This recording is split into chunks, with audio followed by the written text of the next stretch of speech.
ये जो आज ये ऑफिस बना है, ये directorate of food civil supplies and consumer affairs का ऑफिस बना है। यूटी लेवल का ऑफिस है, डायरेक्टर का ऑफिस है। तो ये बहुत ही कलील मुद्दत में यानी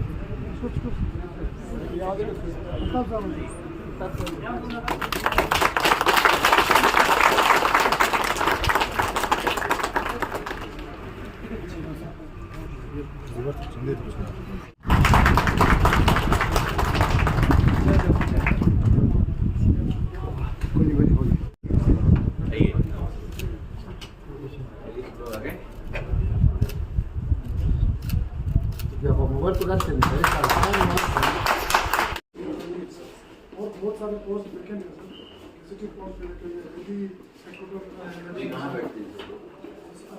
कौन सा सेक्रेटरी डायरेक्टर साहब हमारे ऑफिस सेक्रेटरी थे, एडी डीसी ऑफिस वहाँ पे सब शिफ्ट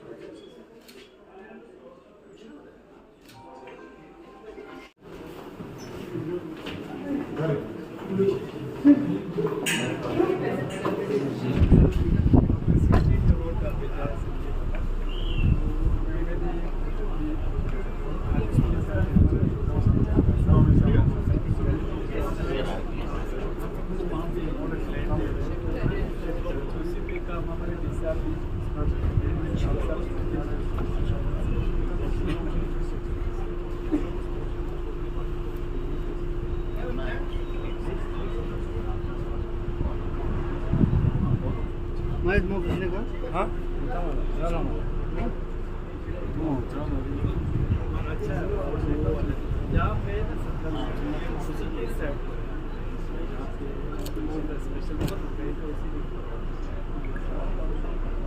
कल हमारे से वो डांस था जितना वायरल हो गया, वो बच्ची का पूरा मैसेज है फैशन से बच्चों ने दिया।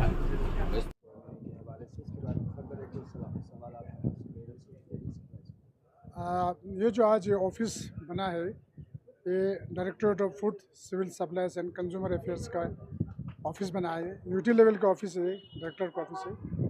तो ये बहुत ही कलील मुद्दत में यानी 1.5 साल में ये प्रोजेक्ट कंप्लीट हुआ है। ये टर्न की प्रोजेक्ट था, सारे इसमें सुविधा जो है मैसर है। तो आज आपने देखा कि ऑनरेबल लेफ्टिनेंट गवर्नर के शुभ हाथों से इसका इफ्तिताह हुआ है। तो इसमें टोटल लागत जो है, इसके कुल एस्टिमेटेड कॉस्ट जो है वो 8 करोड़ 60 लाख समथिंग है। तो 7 करोड़ इसका अलॉटमेंट कॉस्ट है ऑलमोस्ट। सारे फर्नीचर्स, फिक्चर्स, एवरीथिंग इसमें इंक्लूड है, पार्किंग वगैरह, तो फेंसिंग, ये सारा मिला के तो बहुत ही कम मुद्दत में ये मुकम्मल हुआ है। तो डायरेक्टर लेवल का ऑफिस जो है करगिल में, ये दूसरा ऑफिस है। इससे पहले जब मैं रूरल डेवलपमेंट में था तब इनिशिएट किया था कि आरडीडी का डायरेक्टरेट कम्प्लेक्स बने। वो तकरीबन 20 करोड़ का बन चुका भी है और एलजी साहब ने आज से 2 महीने पहले उसका भी इफ्तिताह किया था। तो लोगों के लिए ये एक बहुत ही खुशखबरी है कि खूबसूरत और शानदार एक बिल्डिंग बना हुआ है और यहाँ पर ये लोकेशन भी बहुत प्राइम लोकेशन है। तो सभी हमारे डिपार्टमेंट के लोगों को, ख़ासकर हमारे सेक्रेटरी सर और ऑनरेबल लेफ्टिनेंट गवर्नर और चीफ सेक्रेटरी साहब का सबों का शुक्रिया अदा करना चाहता हूँ। साथ ही साथ मैं honourable chief executive councillor Ladakh autonomous hill development council Kargil doctor Mohammad Jafar Akhoon साहब और उनके सारे टीम, ऑनरेबल एग्जीक्यूटिव काउंसलर सभी जो आज यहाँ तशरीफ़ लाए हैं, ऑनरेबल सीसी भी तशरीफ़ लाए, उनका भी दिल के गहराइयों से डिपार्टमेंट की ओर से शुक्रिया अदा करना चाहता हूँ। सर 2026-27 के लिए क्या क्या नए इनिशिएटिव? हाँ, डिपार्टमेंट में फूड सिविल सप्लाईज की अगर बात करें तो नए इनिशिएटिव्स जो है, हमारे जो जितने भी गोडाउन्स खस्ता हालत में है बहुत सारे जगहों पर, उस गोडाउन को रिपेयर रिनोवेशन का हमने लिया हुआ है।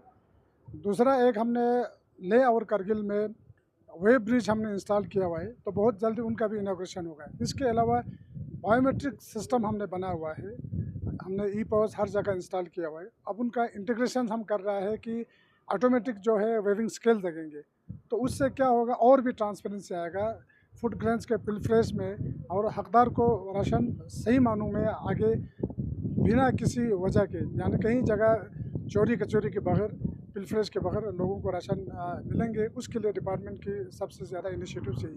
सर आपके 2-3 साल टीनियर में कोई अचीवमेंट अगर आप शेयर करना चाहते हैं? देखिए, अगर इंफ्रास्ट्रक्चर की बात करें तो फूड सिविल सप्लाईज में मैं यही कहूँगा कि पूरे नेशनल लेवल पर ई-केवाईसी का एक प्रोजेक्ट तक की ई-केवाईसी हर एक किसी का, हर एक बेनिफिशियरी का होना चाहिए, और वो पूरे यूटी और स्टेट लेवल के लद्दाख पहला है जिन्होंने मार्च 2025 में 100% हमने अचीवमेंट्स किया है। उसके अलावा हमारे पास बहुत सारे बोगस राशन कार्ड्स थे, किसी ने 2-2 राशन कार्ड्स बनाए हुए थे, बहुत सारे लोग डेथ हुए थे सालों साल, उनका भी राशन चलता था।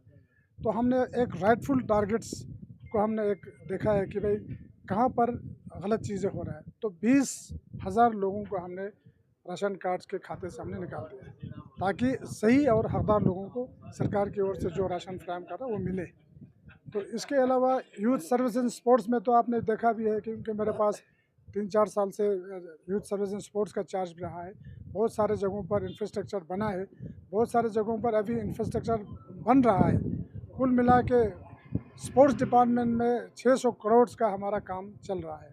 उसमें बहुत सारे काम अभी ऑनगोइंग है, कुछ काम अभी बन भी गया है। जैसे आपने बेमथंग वगैरह में देखा होगा, हमारा फिटनेस सेंटर था वो तैयार हो चुका है। उसके बाद जेडपी ऑफिस बना रहा है, वो भी तैयार हो चुका है।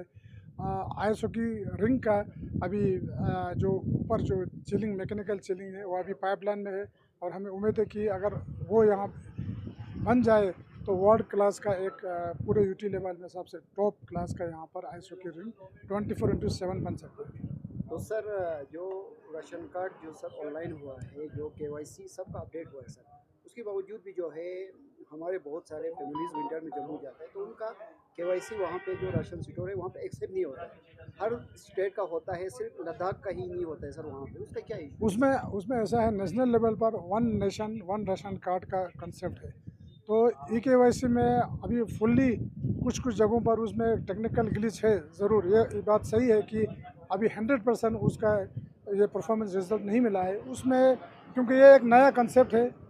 इसमें एनआईसी भी इन्वॉल्व है, गवर्नमेंट ऑफ इंडिया के एक्सपर्ट्स भी है।